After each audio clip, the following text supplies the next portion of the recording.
Wake that ass up. Early in the morning. The Breakfast Club. Morning, everybody. It's DJ Envy, Angela Yee, Charlamagne the Guy. We are the Breakfast Club. We got some special guests joining us this morning. We have Jodi Lewis and attorney Daryl K. Washington. Good morning. Good morning. Good morning. How are y'all? Good morning.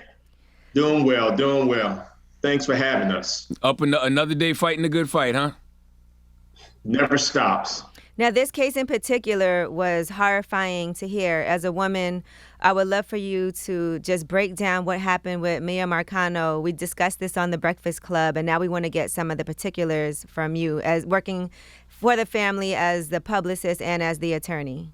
Well, I can tell you this has probably been one of the most horrifying stories that and cases that I've had to deal with. To receive a telephone call from the family, especially the mother and father, telling me that they're searching for their daughter and not getting any type of feedback from the law enforcement officials. When you look at this case, this is just what you call the perfect storm. The family had all the information that would have given the law enforcement agencies the information needed in order to arrest the suspect, but they were just totally ignored. Just to see the mother and father come face to face with the suspect, the person who took their daughter's life, was probably one of the hardest things I've ever had to experience. But the one thing that really sticks out with me is the sheriff's deputy told the witnesses when they were explaining to him who was the suspect in this case. The sheriff deputy said that this case was not a high priority. And as you know, every second matters with this case, with these type of cases. Miya was found 7 to 8 days later, and the question still remains, when was Miya killed? How was she killed? And when was she actually killed? So we're still trying to get answers to these questions. We have not gotten the cause of death. We have not gotten the time of death. They're still trying to get this to the family. So as you can imagine, the family is still dealing with the trauma of all of this. So she lived in this apartment complex, right, just to start from the beginning. And did she worked in the apartment complex as well? She did. Right. Yes. And this is how she met this guy. So as you know, being a co-employee with someone, everybody changed phone numbers just to be friendly with each other. But this guy was sort of obsessed with Miya. I mean, he started with the long text messages telling her how he wanted to date her, offering her money. And these were things that she just totally rejected.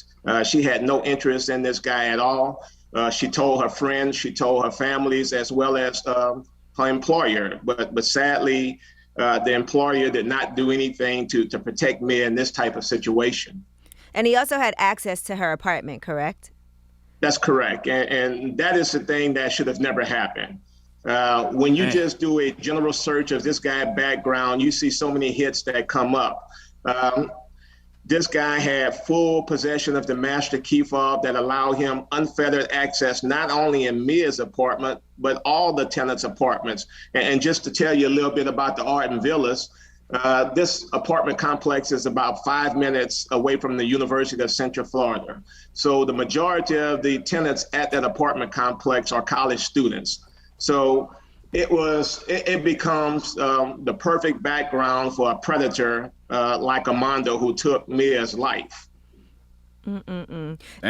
Yeah, I mean, honestly, this was just horrifying for us to hear. And I saw that Miya's roommate also spoke out and had her own account of what the relationship was. Yes, Miya's roommate, and I tell you, she really gave the family an idea of exactly what happened. If you look at the press release that was released by the Orange County Sheriff Office, as well as the press conference that Sheriff Mina gave, he clearly came out in defense of his sheriff's deputy. He stated on a number of occasions that the sheriff's deputy didn't see anything at that apartment that would have led him to believe that the apartment was a crime scene. And that totally conflicted what the witnesses gave this sheriff deputy on the morning that they were talking to him.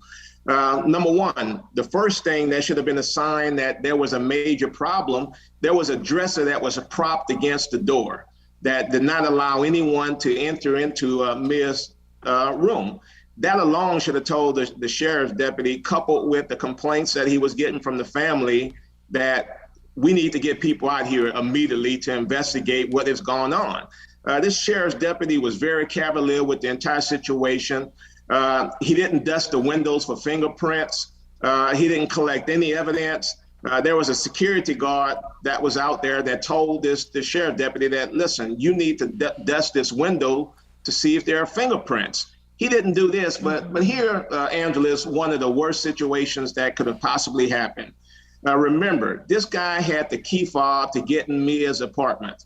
All the manager had to do was come to the apartment complex when she was contacted, use the technology that they had from this key fob, and they could have told the sheriff's deputy immediately who went into this apartment.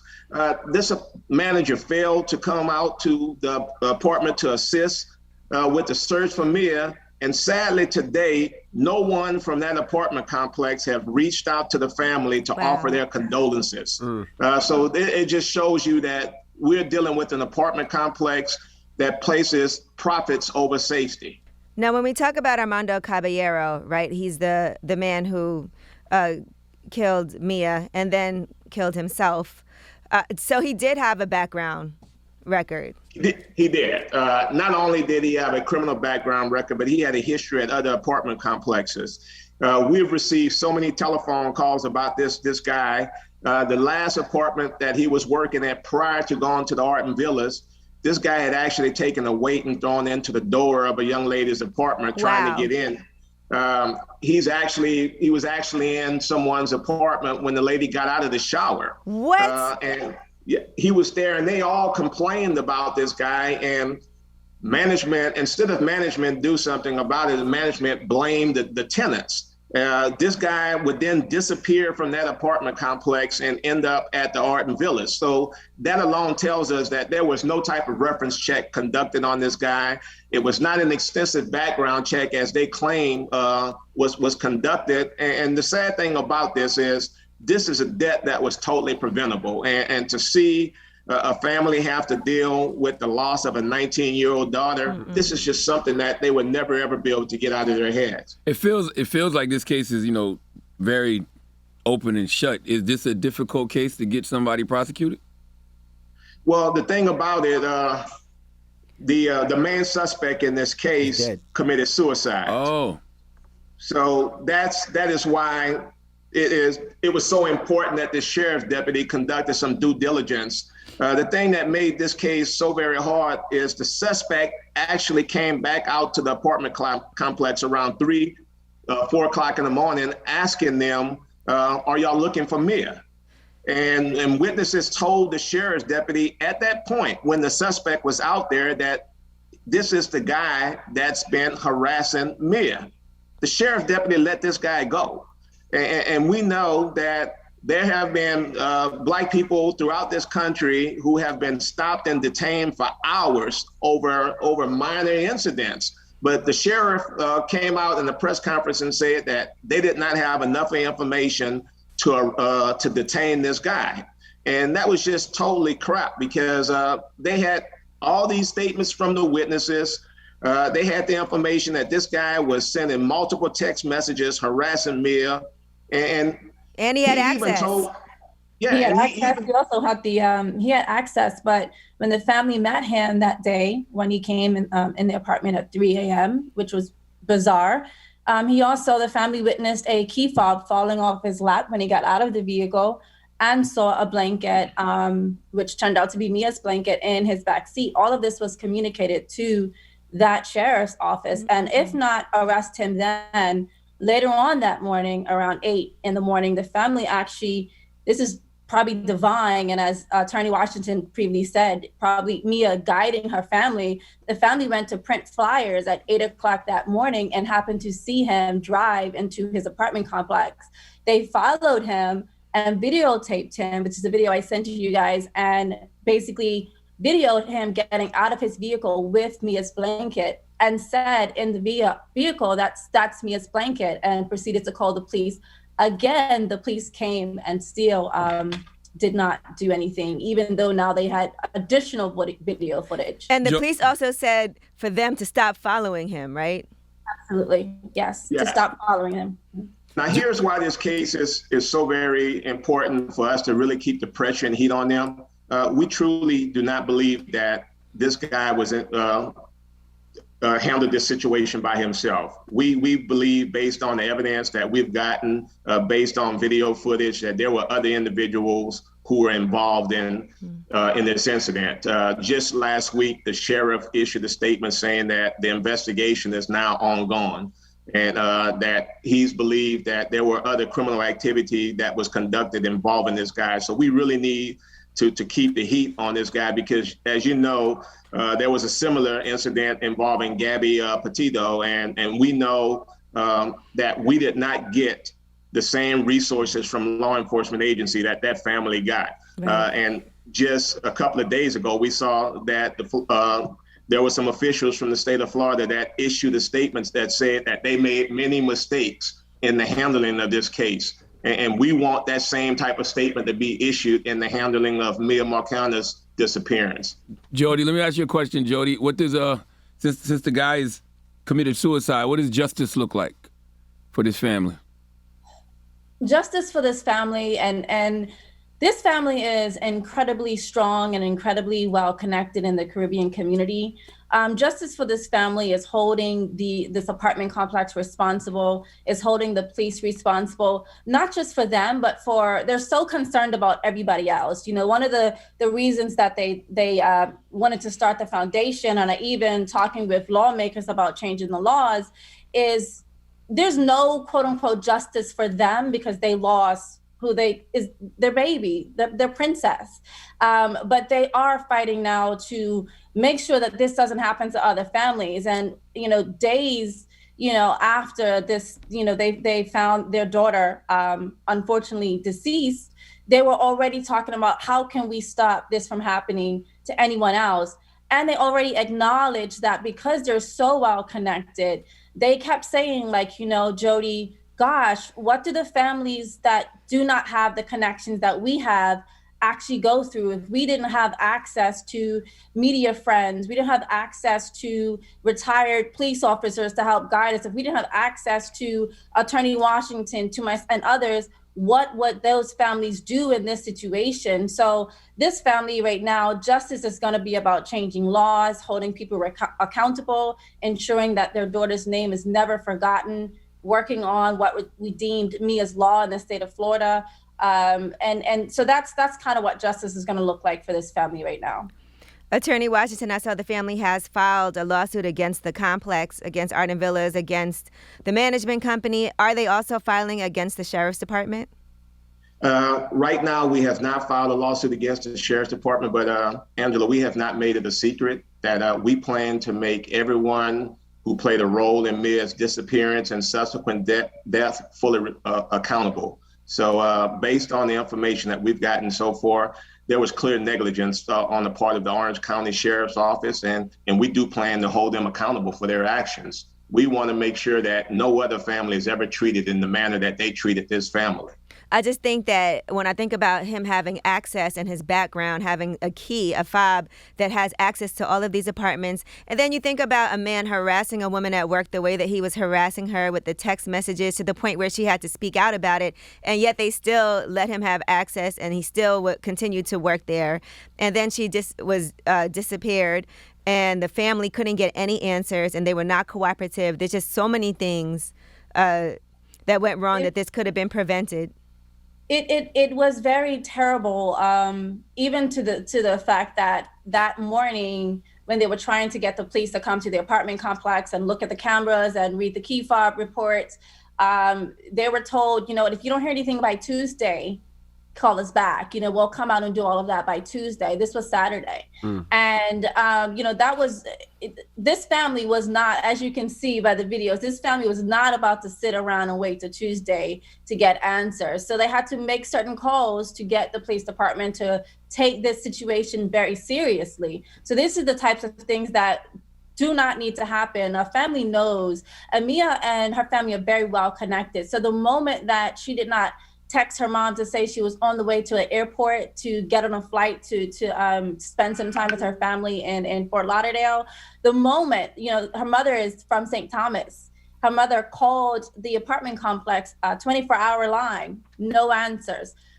Kept ringing. They kept leaving messages, no return, which is why she had to go and call the police department to do a welfare check. But when that flight landed and it indicated that she was not on that flight, that's when Mia's father and the rest of her family, who was located in Fort Lauderdale, literally hovered in 2 vehicles and drove up to Fort Lauderdale like this. They wasn't the type of parents that like, oh, she'll come up, she'll turn up. They immediately knew something was wrong with their daughter. I saw when they found her body, she was duct taped. Yes, they had her body fully bound.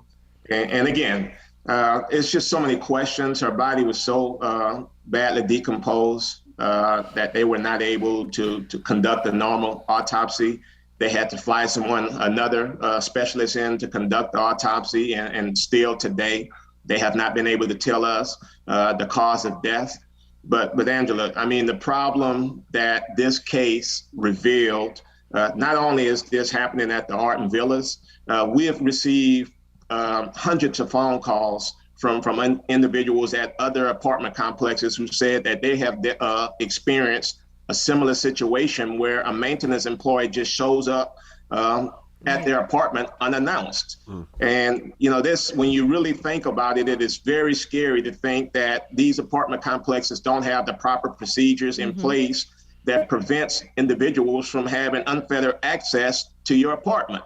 No one, not even the manager, should have unfettered access to somebody's apartment without the proper procedures in place. So one of the things that we look in and we're going to be fighting really hard for is not only that you have to give a tenant at least 24 hours notice before going into their apartment, but there needs to be some type of confirmation. If you don't have written confirmation that that tenant authorized your access into their apartment, then you can't go in unless there is some type of emergency. Otherwise, you can imagine the risk that people are in, and you just really don't think about how scary of a situation that is until something like this happened. And I would not want to know or want to go to sleep at night knowing that somebody has access to my apartment and just can be simply waiting on me when I arrive home. And this guy had Mia's schedule. He knew exactly what time Miya got off that day. So he took off early. He was waiting in her apartment when she got home. So, the thing that you really think about, and I know I think about as a father, is what this young lady went through. The struggles that she had to deal with. I can tell you, based on some of the evidence that we have gotten back, that there was a major struggle. She struggled to live. And when the father hears this, it's just so very hard because every father wants to feel like they were there to protect their daughter. And it's hard to listen to as a father. That's what I'm like, It's very hard, man. And, this coward took the easy way out. And the reason why we are so upset with the sheriff office is because we wanted them to bring this guy in and fully interrogate him to make sure that we had every single answer to the questions that we have. And to simply let this coward take his life, there's just so many unanswered questions. And because of that, there's why there are so many college students right now at the Arden Villas they've started a petition and they're demanding that the Arden Villas make these changes. And, there must be change, not only at that apartment complex, but throughout the country. There's also the thing that really impacted me initially when I went down and to meet with the family. And I've known Marlon, the father, and Giselle, her stepmom, for over 6 years, and met with her mother when we flew down. One of the things that really stuck out to me, not only how close this family is, but the thing that has impacted me and will impact me for the rest of my life as a mother, was being there at the place that she was laid, where this monster put her body, and to see having to watch, her mother, unfortunately, and her family cover that area with flowers and teddy bears because they didn't want to see, they didn't want that to be the place that they remembered where her daughter was last seen, or her body was found. And that was very impactful to me, to watch this much grief that this family had to go through, and the strength of her mom to stand there and not leave until every inch of that area was covered in flowers and teddy bears was just so profound. And this is why we just have a renewed strength in fighting and honoring Miya's legacy. This family is keen on this, and I'll never forget, her father said to Attorney Washington and I, it was my job to protect her, and I wasn't there. And this has been echoing in my ears. And as parents, we send our kids off to college, and we just give them everything that we can give them in terms of how to protect themselves. And this is not a conversation of what could she have done differently, because at the end of the day, and I told a male friend of mine, he says, oh, we need to protect her, we need to train our daughters. And I was like, listen, I am 110 pounds, right? Like, I cannot walk around like I'm going to war with men. There's got to be a conversation about men teaching men to not harm us. Miya did everything right and nothing wrong. Her family completely prepared her for living on her own. She had access. She had tasers and pepper spray. Her father installed locks on the windows, which is why we knew the windows had been tampered with. So she had everything and was ready to thrive in college, a great student. A lovable person, and this still happened to her because she didn't have a chance to even get to the tools that she needed to defend herself, because this monster was waiting in her apartment. So there's just so much to really do, and this family is honestly grieving and extremely sad, but they are ready to stand up, they're ready to fight, they're ready to advocate, they're ready to support others, and it's just a testament to how strong they've been. Well, thank you so much for joining us. We want to make sure that we, also publicize this story as much as possible so it doesn't go under the radar, and we keep our foot on their necks, too, to make sure that there is some type of accountability to the fullest that we can make it. What is the website for? I know they do have a fund as well. It's the MiyaMarcanoFDN.com. Okay. And I'll shoot you an email with those details as well. Okay. Thank you, And Joe. if I could just say this, and I apologize, man, this is such a serious problem that we have in our community. So many young girls are missing today, and they don't get the same attention that a lot of these cases get. So we can imagine what a lot of families are gone through. So I really appreciate you guys taking the time out of your day to highlight this case. Thank you, Jodi. Absolutely. Thank you, Attorney Daryl. Anytime. And Jodi, please keep me updated. Jodi, you're an Thank attorney too, right? No, I'm not an attorney. Oh, okay. All right. Well, thank you guys so much. Thank Attorney you. Daryl, All right, Katie thank you. Washington, and Jodi Lewis. Is the Breakfast Club. Good morning.